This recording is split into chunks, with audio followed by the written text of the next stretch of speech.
నమస్తే welcome to 9+ news.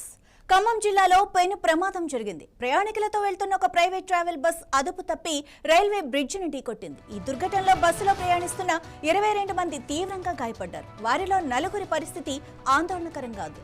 Driver అతివేగమే ఈ ప్రమాదానికి కారణమని ప్రయాణికులు ఆరోపిస్తున్నారు.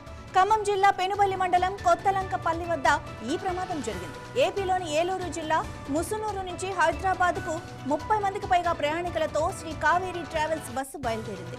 మార్గమధ్యంలో రైల్వే బ్రిడ్జ్ వద్దకు రాగానే డ్రైవర్ బస్సును అదుపు చేయలేకపోయాడు. ఇక వేగంగా వెళ్లి బ్రిడ్జ్ రైలును ఢీకొట్టి జాతీయ రహదారిపై అడ్డంగా పడిపోయింది. ఈ ఘటనలో 22 మందికి తీవ్ర గాయాలయ్యాయి. సమాచారం అందుకున్న వెంటనే అధికారులు సహాయక చర్యలు చేపట్టారు. పరిస్థితి విషమంగా ఉన్న 4 మెరుగైన చికిత్స కోసం ఖమ్మం ప్రభుత్వ ఆసుపత్రికి తరలించారు. ప్రమాద స్థలానికి కేవలం 5 మీటర్ల దూరంలోనే రైల్వే హైటెన్షన్ విద్యుత్ వైర్లు ఉండటంతో పెను ప్రమాదం తప్పిందని అధికారులు తెలిపారు. ప్రయాణికుల ఫిర్యాదు మేరకు డ్రైవర్పై నిర్లక్ష్యపు డ్రైవింగ్ కేసు నమోదు చేసి దర్యాప్తు చేస్తున్నారు.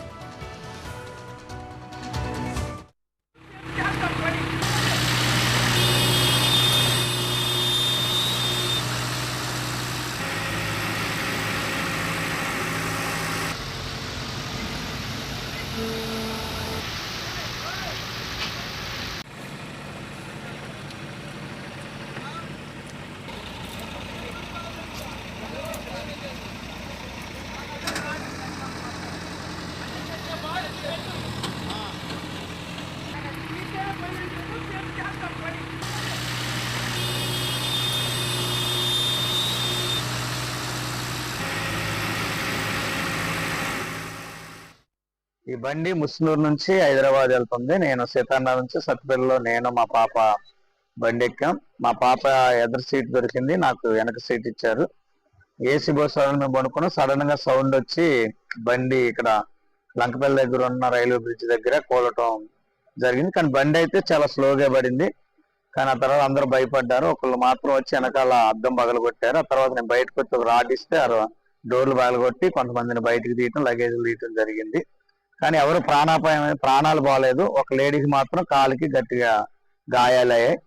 కొంతమందికి చిన్న చిన్న చేతి గాయాలు అలాంటి మాత్రమే జరిగాయి. కానీ బస్సులో ఫుల్ ఉన్నారండి. మొత్తం 32 మంది.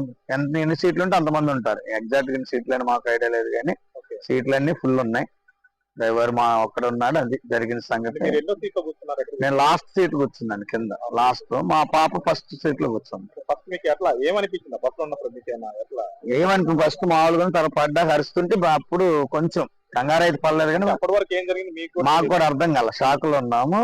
తర్వాత బయటకు చూస్తూ వచ్చాక బయటకు వచ్చా మా